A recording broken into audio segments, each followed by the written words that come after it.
Welcome to Order Militaris Radio TV. We here are lifelong Catholics, and what we do here is all for free, in love of Jesus Christ and the Most Holy Trinity, His Holy Church, and defend our Holy Mother, the Church. Our work is the true sense of apostolate. Any funds raised goes back into this work for equipment. This helps us to give you an unbiased, hard-hitting truth that is not controlled by political correctness or interest groups. Today's program is a special one, breaking away from our Christian politics series for today. Breaking news, Armenia and Artsakh was betrayed last night. Let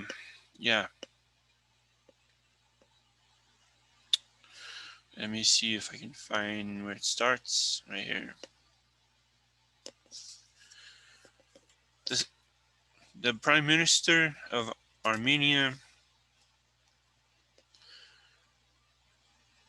signed a ceasefire with Russia, Turkey, and Azerbaijan.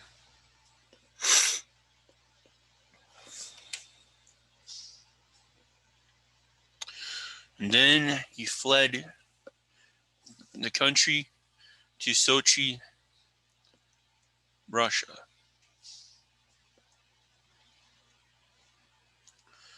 Why would he sign something like this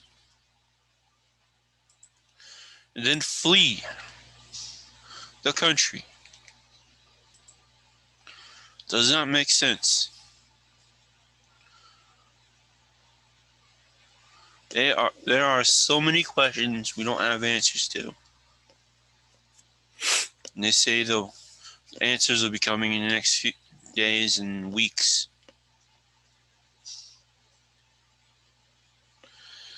That the president of Armenia,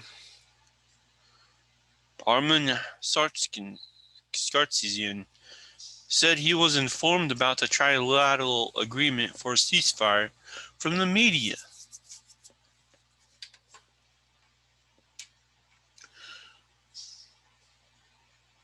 And to give away territory to the enemy, Azerbaijan, the prime minister had to have the president know about it. It had to be agreed upon by the parliament, and it was not.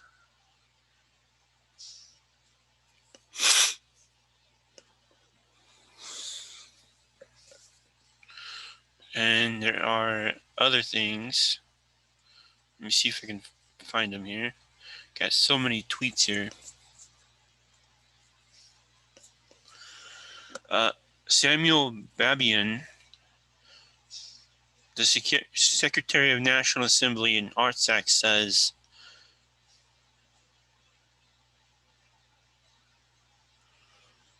that its own president gave his approval before the deal was signed by the Prime Minister of Armenia.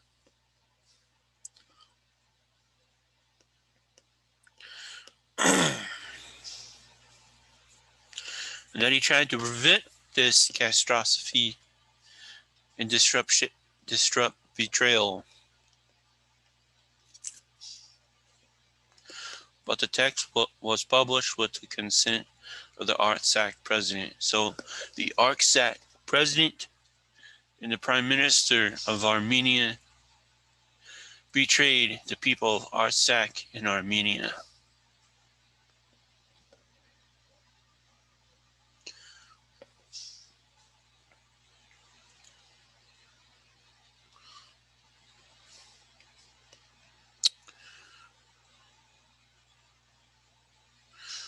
Making sure we're still recording here, folks.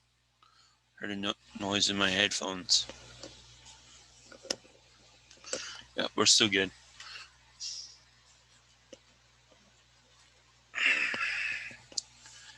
And the people of Armenia are upset. They are still on the warpath. They are wanting the truth. They want to know why they're relatives and loved ones and friends and everyone was killed if it was just going to be a betrayal against the people of Armenia and Artsakh.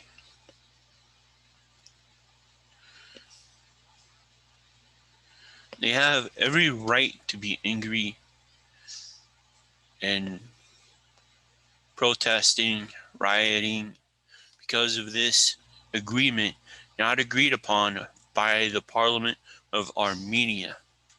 Means it was not agreed upon by the people of Armenia and Artsakh. It was done quickly and silently.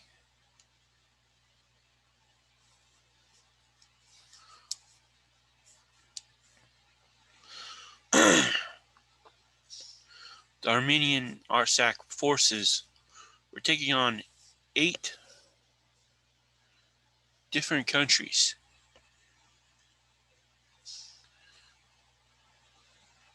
Sure, they lost a very historical small town of Shushi, where the cathedral is.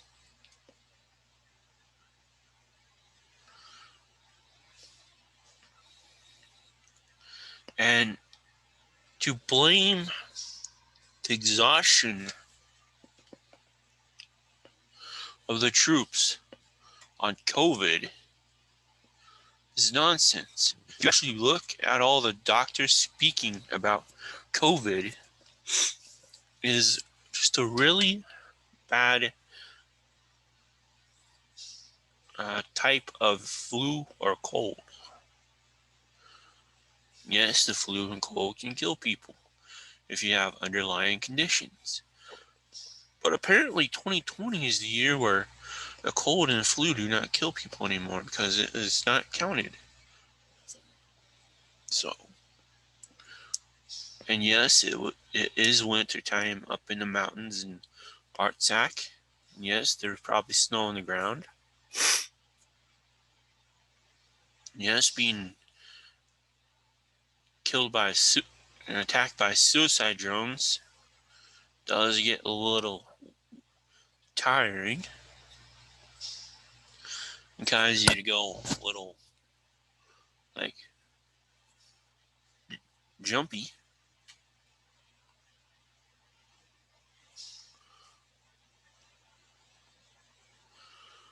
But by the numbers of the enemy they were taking out, they were doing an amazing job defending Armenia and Artsakh.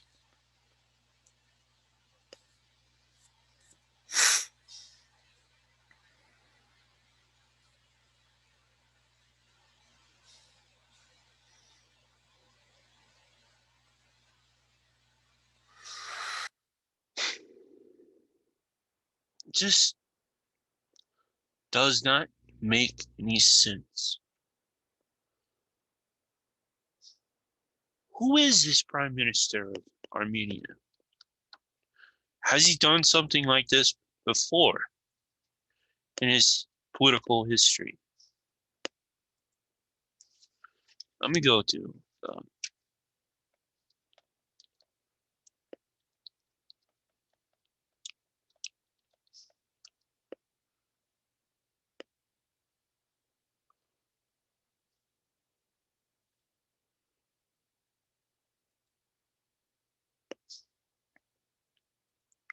let me tell you about this guy.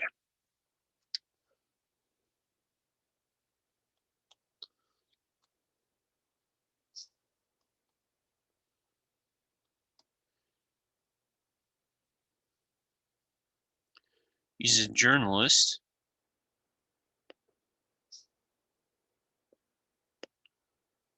and he's a follower of the first non-Soviet president of Armenia, Levan Petrosian.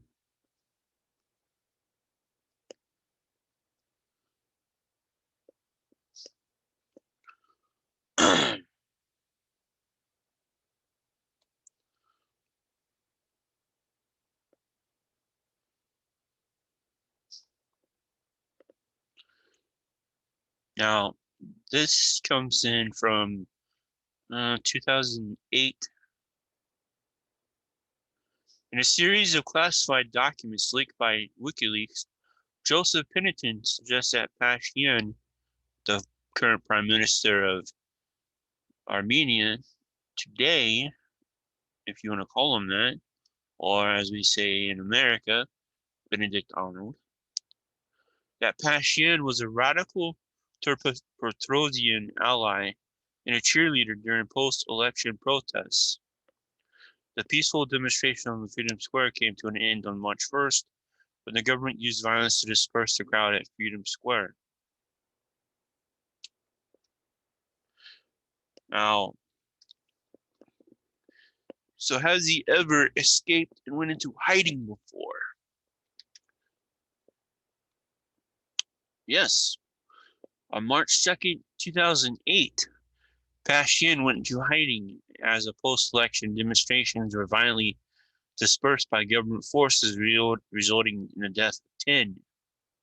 In March of 2018, he publicly announced the details of his escape from the scene of demonstrations in the night of March 2nd, 2008. He spent time at different locations, mostly houses of friends and acquaintances in Yerevan, never left the city.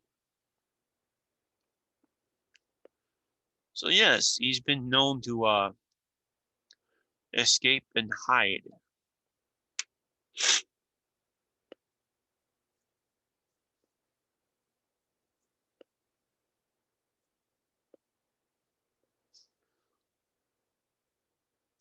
But this time he left Armenia for Sochi, Russia.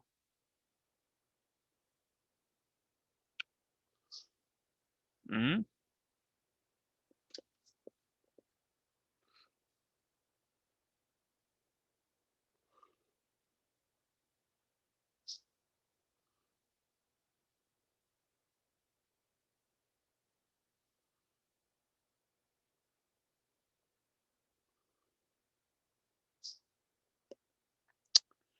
Yep.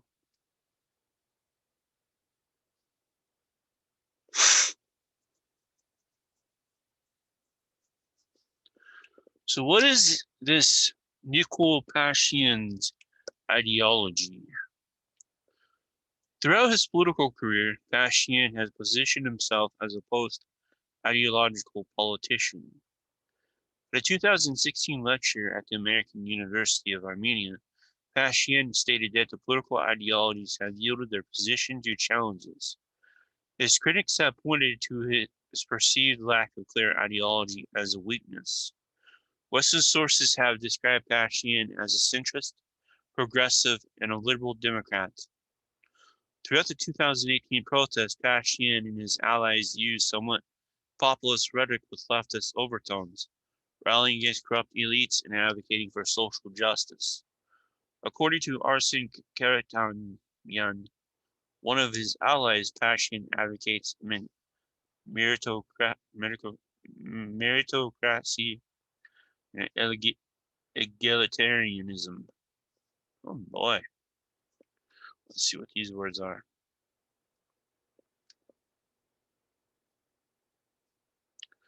So he's in favor of meritocracy, is a political system in which economic goods and or political power are vested in individual people on the basis of talent, effort, and achievement rather than wealth or social class.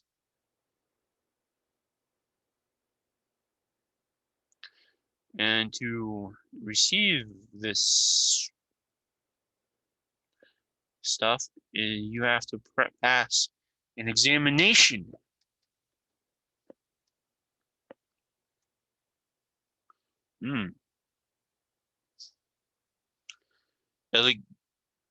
Egalitarianism or equalitarianism is a school of thought within political philosophy that builds from the concept of social equality, prioritizing it for all people.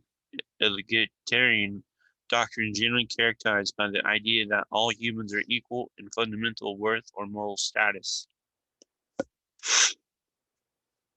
And political scientist Nerses Copeland compared Pashinyan to liberal leftist globalist Emmanuel Macron, President of the Republic of France, and classified him as a radical centrist. That is who the Prime Minister of Armenia is. Nothing about, I don't know, the Christianity of Armenia, nothing about defending the Christian heritage of Armenia, nothing of that sort, nothing about defending its heritage and everything, none. All liberal, globalist, gobbledygook.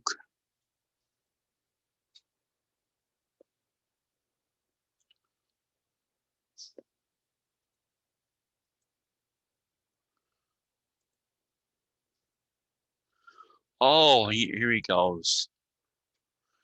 The Prime Minister of Armenia is now speaking again. He says it was a painful deal to end the Nagorno-Karabakh war.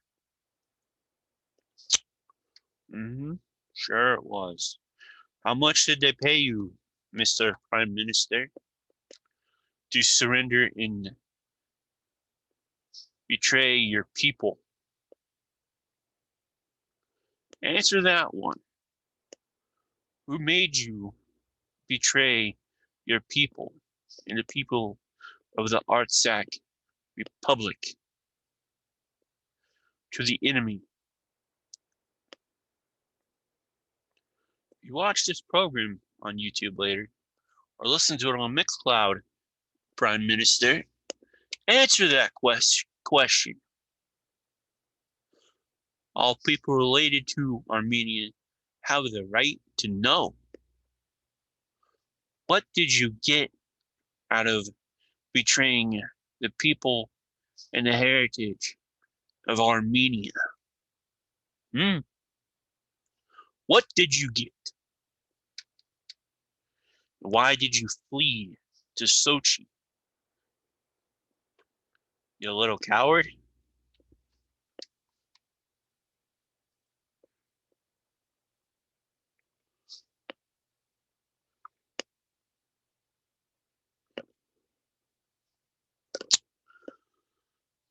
I'm going to read some tweets from Ordo Militaris Catholicus. Armenia must now confront also the possibility of massive charity fraud, for there is a $100+ million sum raised by a certain charity which uses the Masonic J.P. Morgan Chase Bank for reconstruction in Artsakh. Monies from Armenians will now go rebuild Azerbaijan? Yeah. Since they gave up, I don't know, a good portion of Artsakh to the enemy. Thank you, you Benedict Arnold Prime Minister. Now, you might be asking, why am I being so rough here? Well, if you remember your Crusader history, folks, King Baldwin I, who became the king of Jerusalem, was adopted by Count Thoros of Edessa, Armenia, and so that made my great uncle now part Armenian.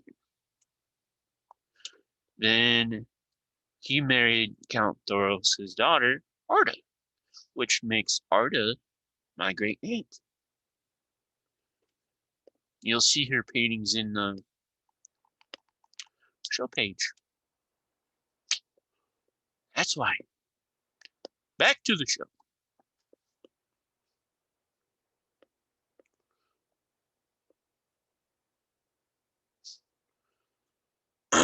So yeah, Armenia was betrayed by 5 known Masonic powers: Turkey, Azerbaijan, Israel, the EU, the USA. The participation of Russia and Georgia in this leads to the obvious conclusions. Armenians need to ask questions about what went on in the betrayal of Artsakh. We recommend an investigation to see if these leaders were members of the Masonic Lodge like the dictator of Azerbaijan and came to an agreement in secret. Europe is the big loser in the Armenian-Azerbaijan war because she remains silent and failed to help the Democratic Armenian Republic.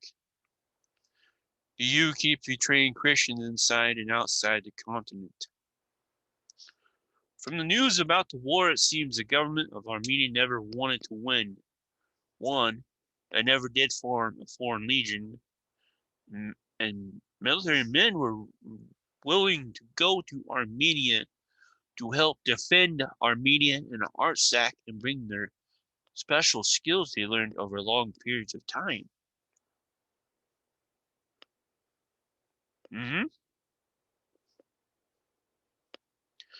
Two, did not set up a public communications to promote raising resources or forces to defend Artsakh, meaning getting new modern equipment to knock the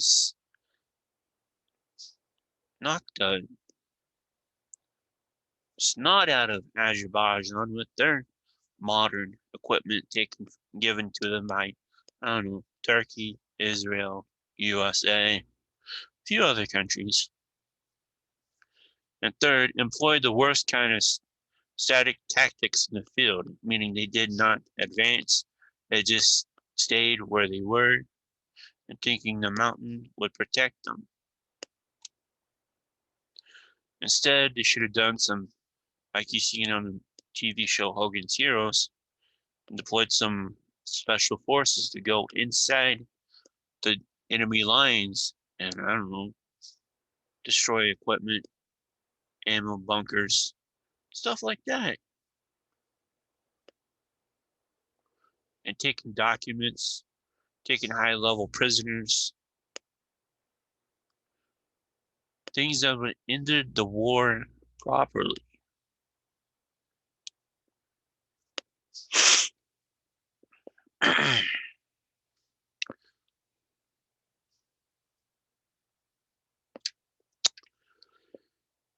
Again, in addition, the High Command did not employ sufficient logistics to keep the troops supplied, employ a rotation schedule to give the troops time to rest and heal, did not maintain a cohesive front line, did not develop infiltration methods to counter drone tech. The concepts of battlefield logistics and troop rotation are about 100 years old. Why did the Armenian High Command not prepare or execute such plans to supply and restore the troops? You know who's a member of the troops? The wife of the prime minister. Oh yeah, there's reports that she put out a pretty good statement about what she learned about by the Facebook. What her husband did, and she was not too happy about it. She said what he did was a betrayal, called him a traitor, and from the comments from what I was reading, the Armenians were having a good old chuckle about it, saying, "I do believe this will be the end of a marriage," and I don't blame her. You see, he is a little behind and got whatever he got for betraying the country, while she's up there with the troops, arm in arm and rifle to rifle, defending the country. Kind of seems a little backwards, right? The wife up there as a soldier and the husband flees. What was that old saying if the ship's going down? Women and children first? Guess that didn't come to his mind last night.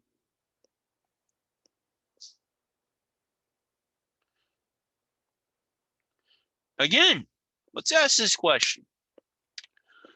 Consequently, it needs to be publicly asked, how much did Turkey and Azerbaijan pay the Armenian prime minister to betray his own people and even his wife?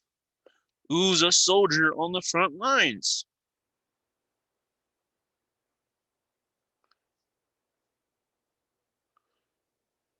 May God protect her and all the troops remaining.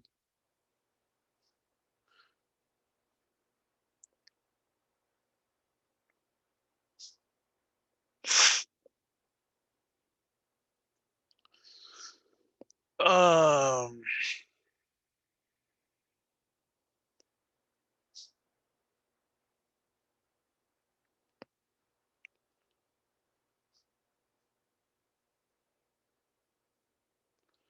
Let me see here. Oh yeah. The opposition of Armenia is preparing a project on de-ratification of the trilateral agreement signed by the presidents of Russia, Azerbaijan, and the Prime Minister of Armenia.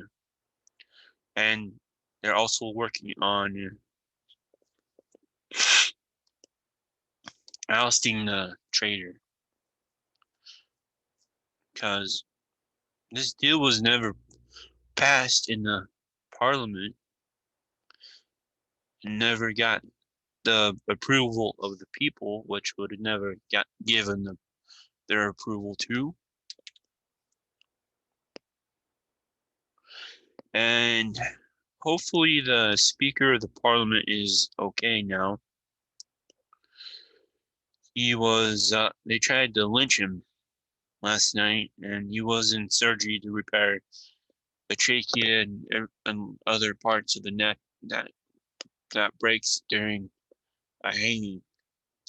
So I hope he's doing okay. Um, that is never, ever appropriate.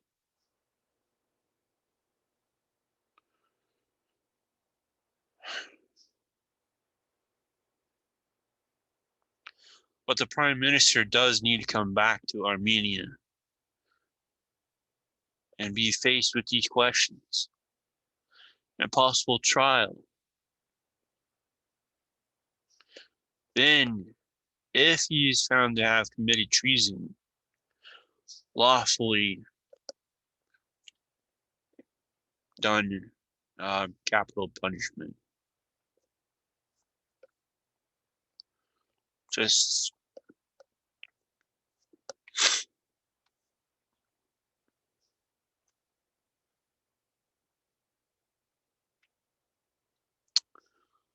just heartbreaking. I was in the midst of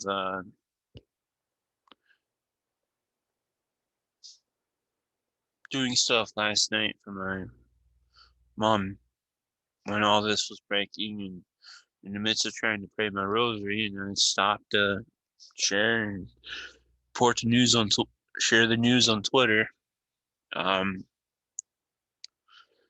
Thankfully, I got my rosary prayed last night. It was a little difficult praying the joyful mysteries when all things aren't too joyful. Um,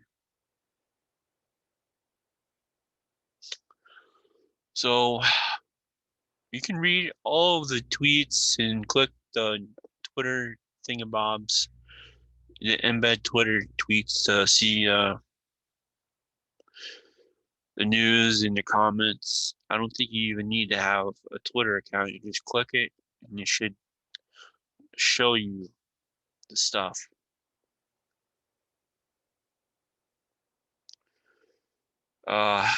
Please like and share this program. And I don't know what to say. I don't know.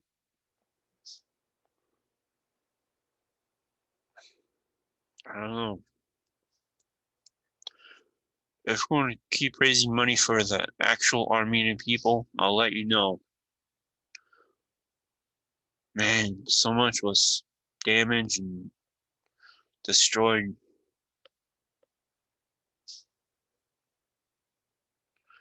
So yeah.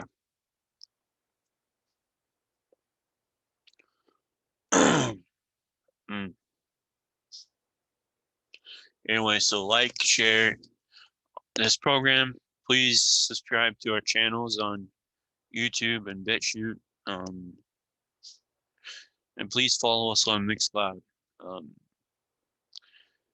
Again, more details, more news will be coming out in the coming days and weeks about what all transpired.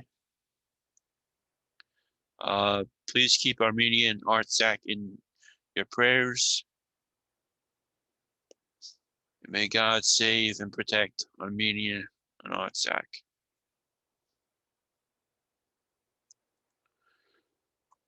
Deus